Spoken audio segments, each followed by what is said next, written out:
नमस्कार, मैं हूं Deepshikha Vij, assistant professor in economics. मैं गवर्नमेंट छत्तीसगढ़ कॉलेज रायपुर में पदस्थ हूं। आज हम जो टॉपिक डिस्कस करेंगे वह है भारत में बहुराष्ट्रीय निगम, उनकी कार्य प्रणाली एवं नियमन, multinational corporations in India, their working and regulation. यह टॉपिक MA 4th सेमेस्टर के सेकेंड पेपर अंतर्राष्ट्रीय अर्थशास्त्र के 5वें यूनिट में है। मल्टीनेशनल कॉरपोरेशंस को हम शॉर्ट में MNCs कहते हैं। कुछ वर्ष पूर्व ही भारत में यह नाम पॉपुलर हुआ और इसने बड़े बिजनेस के रूप में भारत के बाजारों में एंट्री ली। वॉलमार्ट, पेप्सिको और एप्पल जैसे बड़े नाम तो आपने सुने ही होंगे। ये कंपनीज अपने साथ विशाल पूंजी और तकनीकी ज्ञान लेकर भारत आईं और इसके पश्चात भारतीय अर्थव्यवस्था में आधारभूत परिवर्तन आए। आज हम इसी संदर्भ में समझेंगे कि MNCs किस तरह की विदेशी कंपनियां हैं, यह कैसे कार्य करती हैं और भारतीय अर्थव्यवस्था इनसे किस तरह से प्रभावित हुई है। MNCs को समझने के लिए पहले हम अंतर्राष्ट्रीय पूंजी चलन की बात करते हैं। इंटरनेशनल कैपिटल मूवमेंट्स क्या हैं ये? पूंजी या कैपिटल के किसी भी देश में इनफ्लो होते हैं या कैपिटल देश के भीतर आता है। उसी तरह किसी भी देश के बाहर के देशों को कैपिटल हमारे देश से जाता है, जिसे हम आउटफ्लो ऑफ कैपिटल कहते हैं। यह कैपिटल इनफ्लोज और आउटफ्लोज कई तरह से हो सकते हैं। ध्यान रहे कि यह पूंजी प्रवाह उन वस्तुओं और सेवाओं के आयातों और निर्यातों का भुगतान नहीं है जो देश व्यापार के दौरान करता है। उन भुगतानों को पूंजी चलन में सम्मिलित नहीं किया जाता। पूंजी चलन 4 प्रकार से हो सकता है, जैसे आपके समक्ष दर्शाया गया है। पहले हम बात करेंगे सरकारी पूंजी चलन का। गवर्नमेंट, जो सरकारें कैपिटल इनफ्लोज और आउटफ्लोज को पूर्ण करती हैं, जो विभिन्न देशों की सरकारें हैं, उनके बीच में जो ऋण प्रदान किया जाता है, यह ऋण की प्रक्रिया सीधे सरकार के नियंत्रण में होती है, जिसका संचालन देश का मौद्रिक अधिकारी करता है, जैसे देश का केंद्रीय बैंक, जो हमारे देश में RBI है। दूसरी तरह का जो कैपिटल इनफ्लो और आउटफ्लो है, वो है अंतर्राष्ट्रीय संस्थाओं के द्वारा, इंटरनेशनल ऑर्गेनाइजेशंस। ये ऑर्गेनाइजेशंस ऋण प्रदान करती हैं, जैसे विश्व bank, IMF, international monetary fund, अंतर्राष्ट्रीय मौद्रिक कोष, ADB, एशिया डेवलपमेंट बैंक, एशियाई विकास बैंक, अंतर्राष्ट्रीय विकास संगठन आदि बहुत सी ऐसी अंतर्राष्ट्रीय संस्थाएं हैं जिनके द्वारा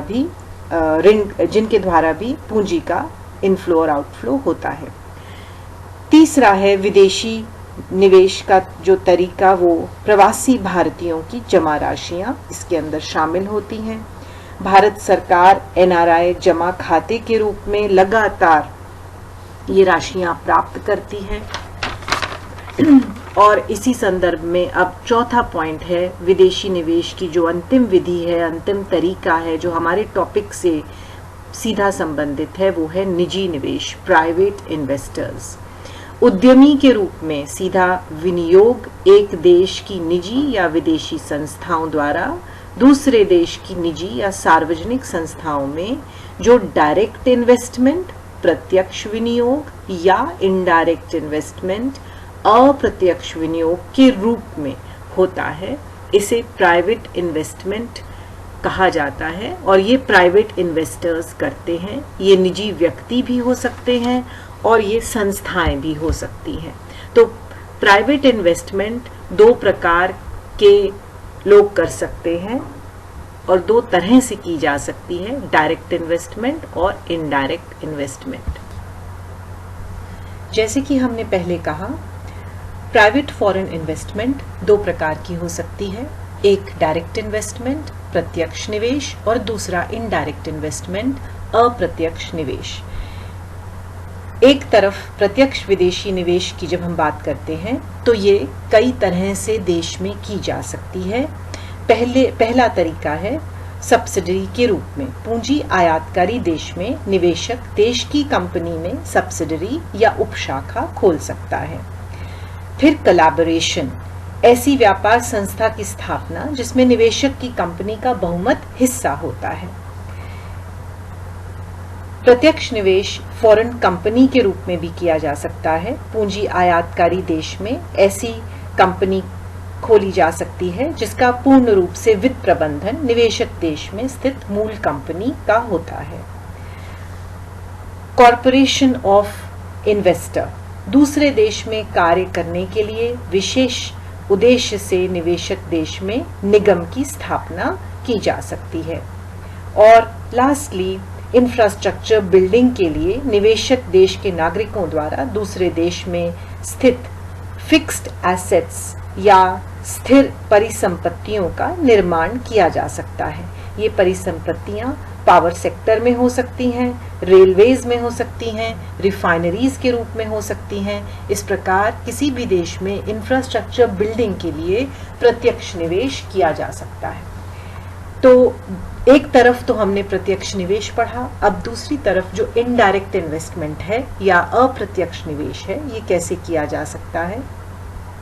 ये ध्यान रहे कि इनडायरेक्ट निवेश या अप्रत्यक्ष निवेश अल्पकालीन और दीर्घकालीन दोनों तरह का हो सकता है, परंतु प्रत्यक्ष निवेश जो है वो केवल दीर्घकालीन स्थिति में होता है। तो अप्रत्यक्ष निवेश के अंतर्गत हम 3 प्रकार से इसको कर सकते हैं। हस्तांतरणीय प्रतिभूतियों के रूप में, कंपनियों के शेयर के रूप में स्टॉक मार्केट के अंदर, और ऋण पत्र के रूप में डिबेंचर्स के रूप में।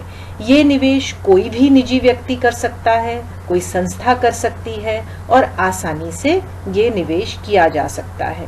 ये निवेश करने के लिए बड़ी विशाल कंपनियों की आवश्यकता नहीं होती है। प्रत्यक्ष निवेश करने के लिए बड़ी विशाल कंपनियों की जरूरत हो, क्योंकि उसमें बहुत सी पूंजी इन्वॉल्व होती है।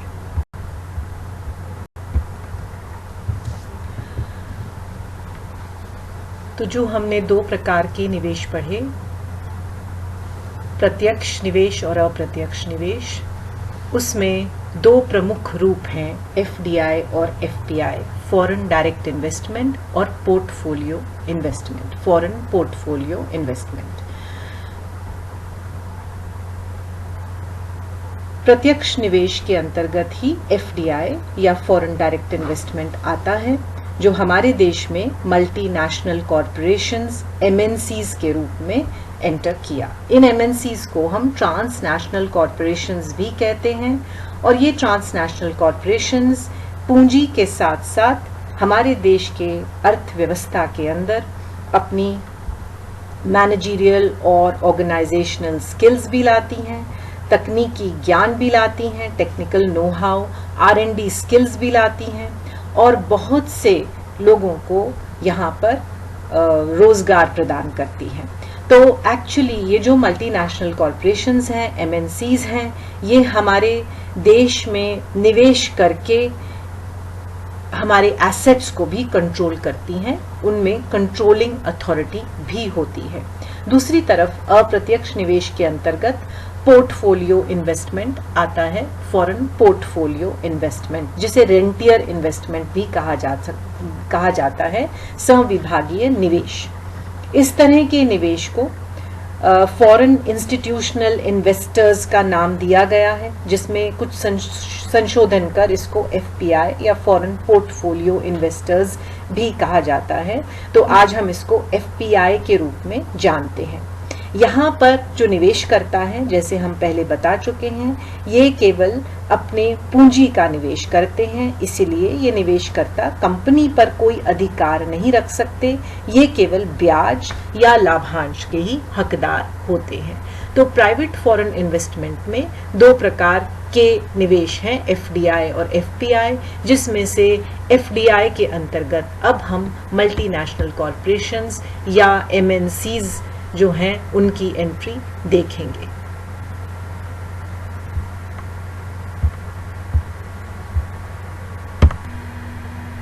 अब प्रश्न ये उठता है कि भारतीय अर्थव्यवस्था को फॉरेन डायरेक्ट इन्वेस्टमेंट की आवश्यकता क्यों पड़ी। क्या स्थिति थी भारत की अर्थव्यवस्था की। जैसे कि हम सबको ज्ञात है, भारत की अर्थव्यवस्था 1980 के दशक से ही वित्तीय और आर्थिक रूप से कमज़ोर होती जा रही थी, जिसमें मैक्रो इकोनॉमिक इम्बैलेंसेस उत्पन्न हो गए थे। फिस्कल डेफिसिट के साथ साथ करंट अकाउंट डेफिसिट भी बढ़ रहे थे और भारतीय अर्थव्यवस्था विदेशी ऋण पर निर्भर होने लगी थी। 1990 की जो गल्फ क्राइसिस हुई उसने भारत को और डिस्ट्रेस में डाल दिया। भारतीय इकोनॉमी जो है वो और डिस्ट्रेस्ड हो गई। विदेशी सहयोग में कमी को एमएनसीज पूरा कर सकती हैं और जो रिक्वायरमेंट फॉरेन कैपिटल की थी निवेश करने के लिए उसे भी संभाल सकती हैं। प्री रिफॉर्म पीरियड में, जबकि रिफॉर्म्स से पहले का जो समय है 1991 से पहले, भारत में पूंजी तो प्रवेश करती थी, परंतु हम एक्सटर्नल कमर्शियल बोरोइंग्स या ईसीबी में से देश ऋण में डूब रहा था। हम जो भी ऋण लेते थे वो ऋण बढ़ता जाता था। तो आवश्यकता थी कि ऐसे कैपिटल इनफ्लोज को, जिससे ऋण का भार कम हो सके, ऋण का भार और न बढ़ सके, ऐसी परिस्थिति को हमने क्रिएट करना था। पूरे विश्व में फैली हुई एमएनसीज अपने लिंक्स के द्वारा कम लागतों पर कुशल उत्पादन करके भारत के निर्यातों को बढ़ावा दे सकती थी। जैसा जापानीज ऑटोमोबाइल कंपनी सुजुकी ने मारुति उद्योग में बहुत भारी निवेश किया और जिससे मारुति कारों की घरेलू मांग तो बढ़ी ही, उसके साथ साथ निर्यातों को भी बढ़ावा मिला। फाइनेंशियल रिसोर्सेज पर एमएनसीज का बहुत बड़ा कमांड था। विशाल वित्तीय साधनों के साथ और दक्ष उत्पादन तकनीक का प्रयोग करके एमएनसीज भारत में इंफ्रास्ट्रक्चर बिल्डिंग में काफ़ी योगदान कर सकती थीं, जिससे भारत का औद्योगिक विकास हो सकता था और इनकम और एम्प्लॉयमेंट जनरेशन भी तेज़ी से हो सकता था। तो ये कारण है कि भारत की जो उस समय स्थिति थी और क्या क्या कमियां थी भारतीय अर्थव्यवस्था में, इसके कारण हमें ये आवश्यकता पड़ी कि प्रत्यक्ष निवेश को भारत में लाया जाए, विदेशी प्रत्यक्ष निवेश को भारत में लाया जाए।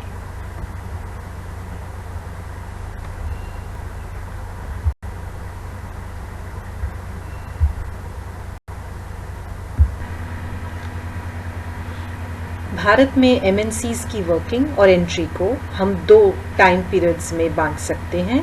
1991 से पहले का समय, जिसे प्री रिफॉर्म पीरियड कहते हैं, और 1991 के बाद का समय, जिसे पोस्ट रिफॉर्म पीरियड कहते हैं।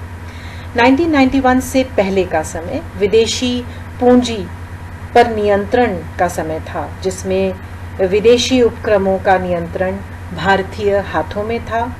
सार्वजनिक उपक्रमों की सहायता से आधारभूत संरचना का निर्माण किया गया था और पब्लिक एंटरप्राइज का डोमिनेशन प्री रिफॉर्म पीरियड में देखा गया है। निर्यात प्रतिस्थापन, इंपोर्ट सब्स्टिट्यूशन की नीति अपनाई गई ताकि घरेलू उत्पादन को प्रोत्साहन मिल सके और हमारी 1956 की जो औद्योगिक नीति थी, इसने विदेशी पूंजी को भारत में कई अधिनियमों से बढ़ने से रोका था। कुछ उदारीकरण 1977 और 1980 की औद्योगिक नीतियों में हुआ, परंतु बहुत बड़ा बदलाव जो है वो 1991 में ही आया, जिसे हम पोस्ट रिफॉर्म पीरियड कहते हैं। तो पोस्ट रिफॉर्म पीरियड आर्थिक सुधारों का, इकोनॉमिक रिफॉर्म्स का एक बहुत बड़ा समय बन गया, जहां लिबरलाइजेशन और ग्लोबलाइजेशन हुई और इसी के कारण एमएनसीज तेजी से बढ़ने लगी। ये जो न्यू इंडस्ट्रियल पॉलिसी थी, इसने फॉरेन कैपिटल की एंट्री पर जितने भी नियंत्रण थे, जितने भी रिस्ट्रिक्शंस थे, उनको हटा दिया। विश्व इतिहास हमें ये बताता है कि विकासशील देशों में अर्थव्यवस्थाएं विदेशी पूंजी एवं सहयोग पर आश्रित होती हैं। इसका प्रमुख कारण है कि त्वरित आर्थिक विकास के लिए हम नवीन सूचना और प्रौद्योगिकी का ज्ञान, कच्चे माल की सुनिश्चितता और वैज्ञानिक एवं नई तकनीक वाले उपकरण और कल पुर्जे, विशाल निवेश ये सब की आवश्यकता होती है जो विदेशी पूंजी और सहयोग के रूप में मल्टीनेशनल कॉरपोरेशंस देने में सक्षम होती हैं। उस समय के तत्कालीन वित्त मंत्री डॉक्टर मनमोहन सिंह ने सही कहा, the time had come to convert India from a regulated and control bound inward looking economy into a market friendly outward looking one, unquote. उस समय जो भारत में परिस्थिति थी, जो नियंत्रण की स्थिति थी, उसमें बदलाव करने की आवश्यकता उन्होंने कहा कि आ गई है और अब हम बाजार के चलन को स्वतंत्र छोड़ सकते हैं। विदेशी पूंजी को अपने देश में आमंत्रित करने का समय जो है वो आ गया है। अब हम आते हैं मल्टीनेशनल कॉरपोरेशंस के कुछ फीचर्स पर, इनकी विशेषताएं क्या होती हैं। मल्टीनेशनल कॉरपोरेशंस बहुत बड़ी विशाल इंडस्ट्रियल ऑर्गेनाइजेशंस होती हैं जिनके एसेट्स और सेल्स बिलियंस ऑफ डॉलर्स में जाते हैं। क्योंकि ये वित्तीय दृष्टिकोण से बहुत शक्तिशाली होती हैं, इनकी मार्केट में अच्छी क्रेडिबिलिटी होती है। इनका नेटवर्क जो है वो बहुत से देशों में फैला होता है। एक देश तक एमएनसी सीमित नहीं होती, बल्कि इनकी ब्रांचेस या सब्सिडरीज अनेक देशों में फैली हुई होती हैं। इनकी पेरेंट कॉरपोरेशन जो है वो होम कंट्री में स्थित होती है। ये एमएनसीज प्रॉफिट मोटिव के लिए ही कार्य करती हैं। They work towards profit motive, लाभ उद्देश्य के लिए ही इनका पूरा जो भी कार्य है वो होता है। एमएनसीज का स्वरूप ओलिगोपोलिस्टिक होता है, जिनमें मर्जर्स और टेक ओवर्स भी होते हैं। जैसे फ्लिपकार्ट को वॉलमार्ट ने टेक ओवर किया कुछ ही समय पहले। तो एमएनसीज निरंतर अपना आकार और फाइनेंशियल स्ट्रेंथ बढ़ाती रहती हैं, जिससे ये इकोनॉमिकली डोमिनेंट हो जाती हैं। एमएनसीज बहुत से फील्ड्स में ऑपरेट करती हैं, कई क्षेत्रों में कार्य करती हैं, जैसे सर्विसेज, मैन्युफैक्चरिंग, निर्माण कार्य, उत्पादन, प्रोडक्शन कार्य, packaging, research and development, petroleum, refining. इस तरह से बहुत से फील्ड्स हैं जहां पर ये कार्य करती हैं कई क्षेत्रों में। एमएनसीज बहुत से प्रोडक्ट्स का उत्पादन करती हैं। They invest in a large number of products.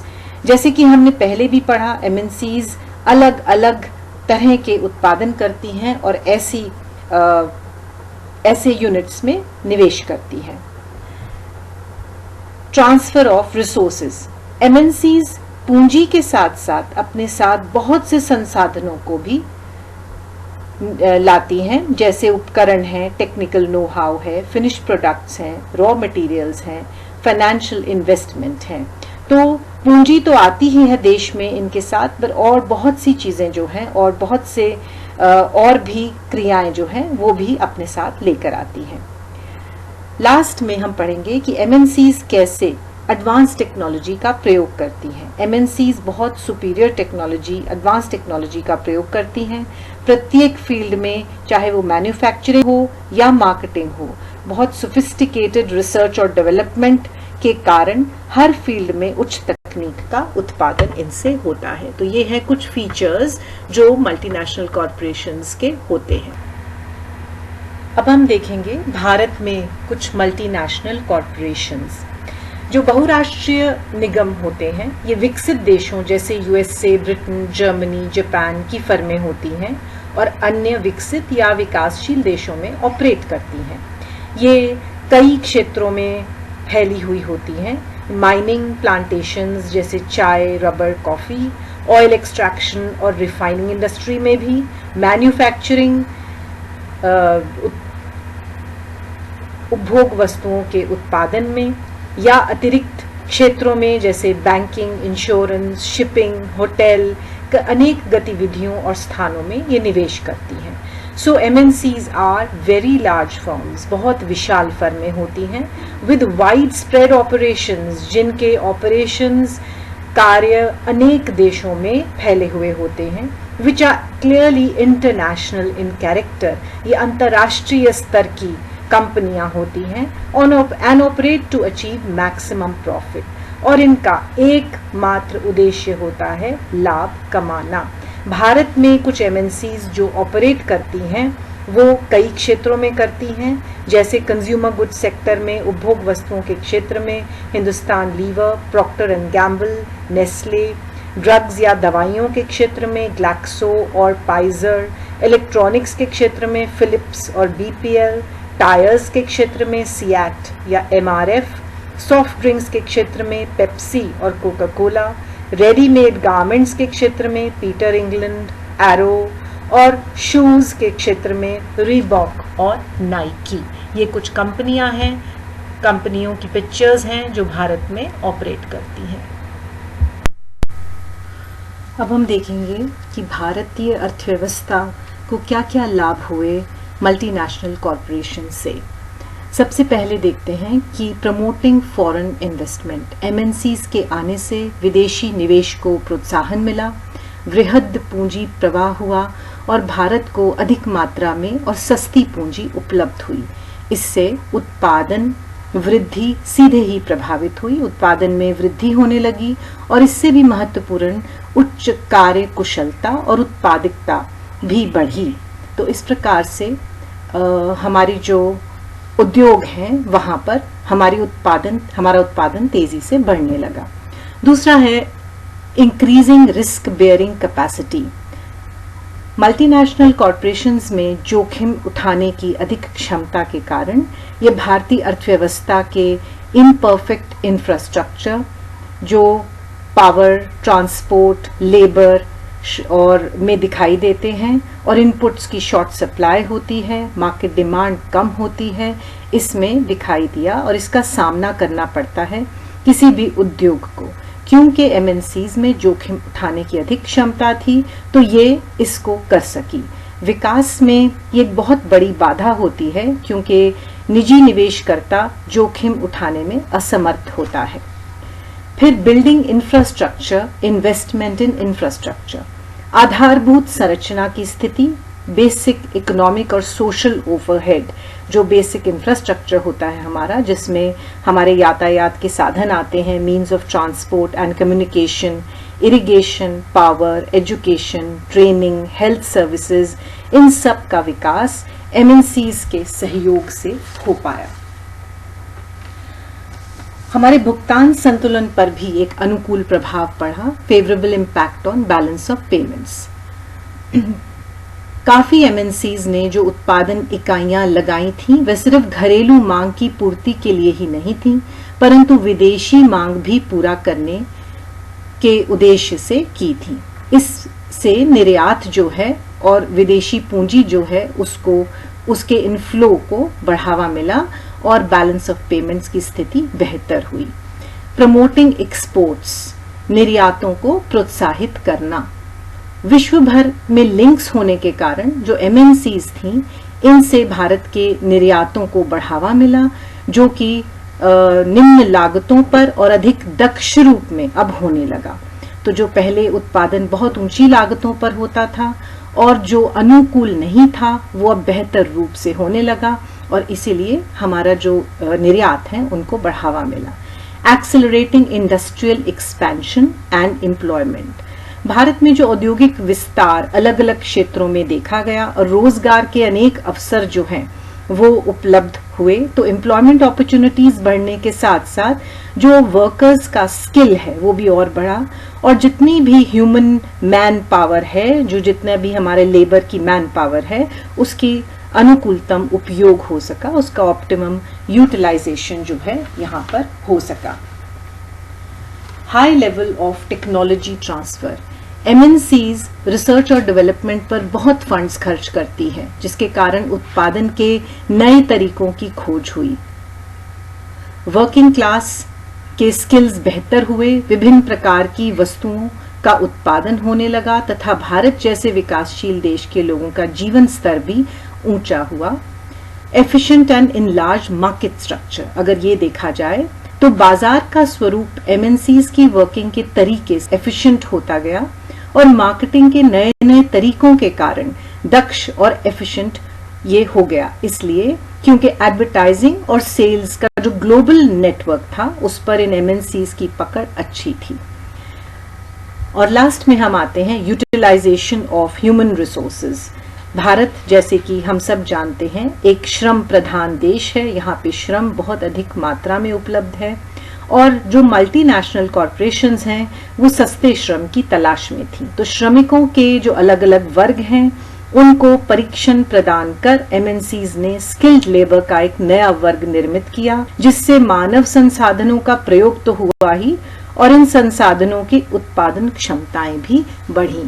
तो भारतीय अर्थव्यवस्था पे ये लाभ थे जो कि एमएनसीज के आने से हमें प्राप्त हुए। Adverse impact of multinational corporations on the economy। अभी हमने भारतीय अर्थव्यवस्था पर मल्टीनेशनल कॉरपोरेशंस के अच्छे प्रभाव समझे, परंतु जैसे हर चीज के दो पहलू होते हैं वैसे ही इन निगमों का भारत में प्रवेश अपने साथ कुछ दुष्प्रभाव भी लाया है। इंडियन इकोनॉमी पर इनका एडवर्स इम्पैक्ट भी पड़ा। एमएनसीज को एजेंट्स ऑफ एक्सप्लॉयटेशन कहा गया है क्योंकि उनकी कार्यप्रणाली से भारत कि मानव और भौतिक पूंजी का दोहन हुआ। तो किस तरह से ये प्रतिकूल प्रभाव पड़े ये हम पढ़ेंगे। सबसे पहला है no commitment to economic and social development. ये कंपनियां जो हैं ये अपनी प्रॉफिट मोटिव के लिए कार्य करती हैं और भारत के आर्थिक और सामाजिक विकास में इनकी कोई रुचि नहीं रहती। दूसरा है disincentive for domestic capital formation. Bharat जैसे विकासशील देश में जहां पूंजी का अभाव था, ये समझा गया था कि एमएनसीज के आने से पूंजी निर्माण बढ़ेगा। विदेशी पूंजी निवेशों से एमएनसीज के द्वारा अवश्य आई, परंतु इसने डोमेस्टिक कैपिटल मोबिलाइजेशन और इन्वेस्टमेंट पर प्रतिकूल प्रभाव ही डाला और पूंजी निर्माण की गति में अपेक्षित बढ़ोतरी नहीं हो पाई। फिर है लो गवर्नमेंट रेवेन्यूज। ये माना जाता था कि एमएनसीज गवर्नमेंट रेवेन्यू को विभिन्न करों की मदद से बढ़ाएंगी, परंतु ऐसा भी नहीं हुआ क्योंकि एमएनसीज ट्रांसफर प्राइसिंग की नीति अपनाती हैं। ये ट्रांसफर प्राइसिंग क्या है? जिससे मटेरियल्स, इक्विपमेंट और मशीनरी को वे दूसरे देशों से अपनी शाखाओं से ऊंची कीमत पर खरीदती हैं और निर्मित वस्तुओं को कम मूल्यों पर अपने विदेशी ब्रांचेस को बेचती हैं। यह वास्तव में मैनिपुलेशंस हैं जिसके कारण उत्पादित वस्तु का कम मूल्य दर्शाया जाता है और सरकारी रेवेन्यू कम होता है। फिर आते हैं हम लो फॉरेन एक्सचेंज अर्निंग्स। एमएनसी से ये उम्मीद ये भी थी कि वे कम लागतों पर उत्पादन कर सकती हैं, इसलिए निर्यातों को प्रोत्साहन मिलेगा और भारत के भुगतान संतुलन का भार भी कुछ कम होगा। परंतु उनकी ट्रांसफर प्राइसिंग की पॉलिसी जो हम ऊपर डिस्कस कर चुके हैं उसके कारण भारत के फॉरेन एक्सचेंज रिजर्व्स उतने नहीं बढ़ पाए। पांचवा है अनसूटेबल टेक्नोलॉजी। एमएनसीज उत्पादन में बड़ी मशीनों का प्रयोग करती हैं जो कैपिटल इंटेंसिव और लेबर सेविंग होती है। ऐसी टेक्नोलॉजी भारत जैसे श्रम प्रधान देश में अनुपयुक्त है क्योंकि यह तो बेरोजगारी की समस्या को और गंभीर बना देता है और विदेशी कंपनियों पर निर्भरता बढ़ती जाती है। Costly and minimal transfer of technology. तकनीक को ट्रांसफर करने के लिए एमएनसीज बहुत ऊंची फीस और रॉयल्टीज लेती हैं जिसकी लागतें होस्ट कंट्री पर भारी पड़ती हैं। उत्पादन की तकनीकें जो ये प्रयोग में लाती हैं वो एक गार्डेड सीक्रेट है।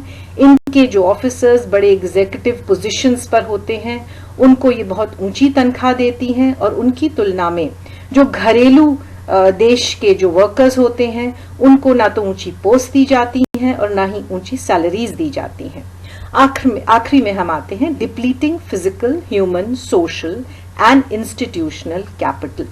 श्रम, पूंजी, कच्चा माल, ये सभी हमारी पूंजी हैं और इनका शोषण जो है एमएनसीज द्वारा सबसे सीरियस ऑब्जेक्शन है जो घरेलू देश की अर्थव्यवस्था के ढांचे को कमजोर बना देता है। इस प्रकार से हाँ एमएनसीज के हमें काफी लाभ पढ़ने को मिले, वहीं इनकी बहुत सारे इनके दुष्प्रभाव भी हमारे देश पर पड़ते हैं। अब हम आते हैं regulations of MNCs in India.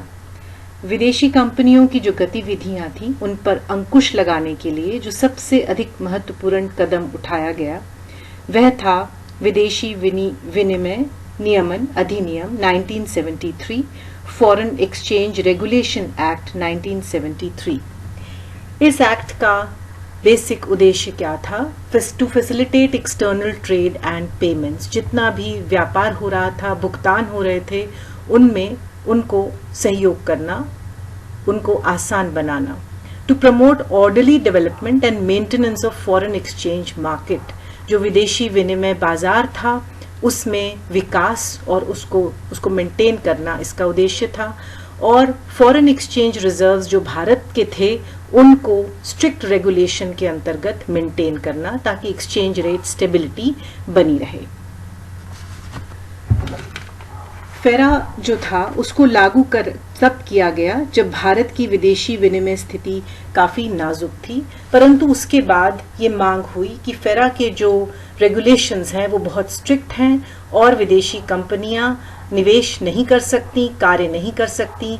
इसलिए 1999 में बाद में इस एक्ट में संशोधन किया गया और एक नया एक्ट आया, फॉरेन एक्सचेंज मैनेजमेंट एक्ट 1999, विदेशी विनिमय प्रबंधन अधिनियम 1999।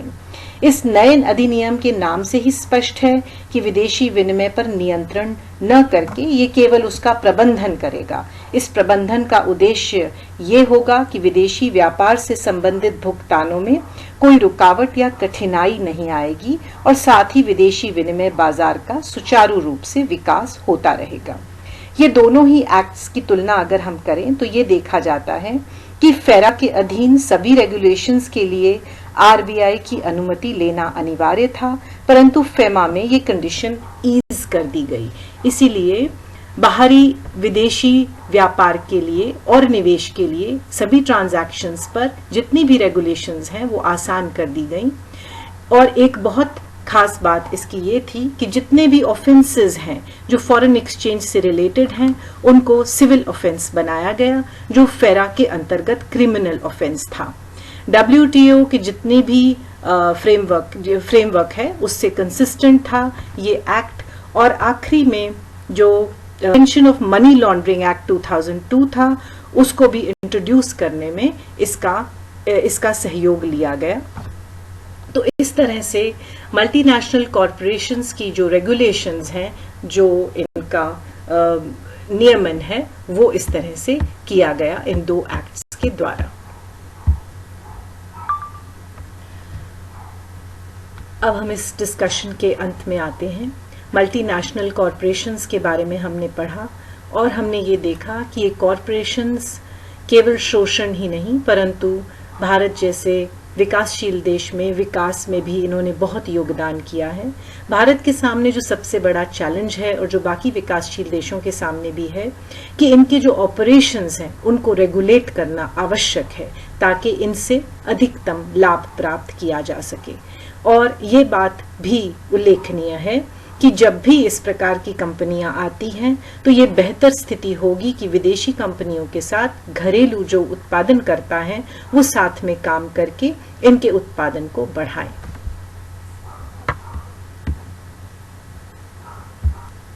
Thank you.